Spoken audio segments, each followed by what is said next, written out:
Love that. And going back real quick to the relationship thing, I don't think you have to go any further than to say that you have a honeymoon laundromat, right? Like, you don't know if you can't understand that there's sacrifice in relationship when you go into business. I mean, the fact that you spent your honeymoon opening up a laundromat, I mean, it speaks for itself, because not many people are willing to do that. And, you know, like you said, it takes a unique kind of person. So I love everything that you're saying. And I mean, I think you're spot on. And I think, you know, the key really is to figure out what's a good fit for you. Right. And like my wife, for example, she loves the consistent income. She loves the security of having the government job. She's a teacher and she loves that and cannot handle, income fluctuations or not knowing, and for me, I'm like, whatever. I made $30,000 this month and I made nothing this month. Like, right. I'll eat noodles this month and next month I eat steak. That's right. That's right. So I love that. But what you said is a good point. And that's awesome, Jordan.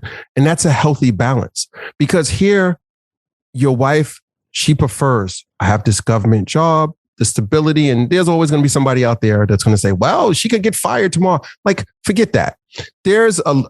And let's be clear.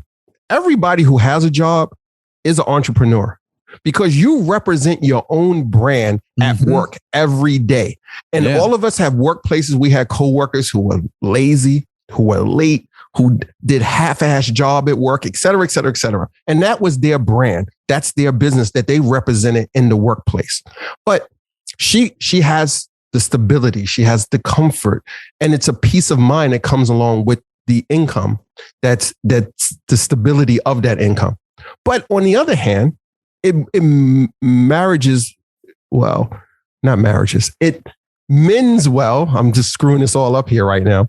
It goes together well with your entrepreneurial side, because now the family knows for sure, at a minimum, we have this stable income coming in. So now you go out there and be a rock star in the laundry business, and you do it. Now you exceed the minimum. So our lifestyle is around here, where we know we have guaranteed income. And then everything you do above that as an entrepreneur becomes extra for you and the rest of the family and the kids. It's an awesome balance. And people don't realize it doesn't have to be a zero-sum game. There can be a nice combination of both worlds. And it works well together when you put everything on the table and figure it out and work it out to its fullest. Yeah, exactly. Love that you said that. And those were number one, those were hard realizations for us to come to about each other and about ourselves. And they were difficult discussions to try to figure out how to navigate that. Right. And so, but exactly what you're saying is, like, we try to live under what my wife makes and save a bunch of her money too.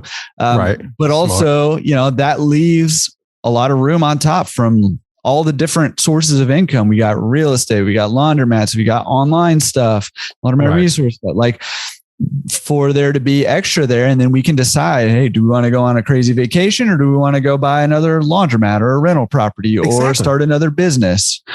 So, or pay Waleed copious amounts of money to come on the podcast, whatever we need. I'll send you my Cash App, Zelle. There you go.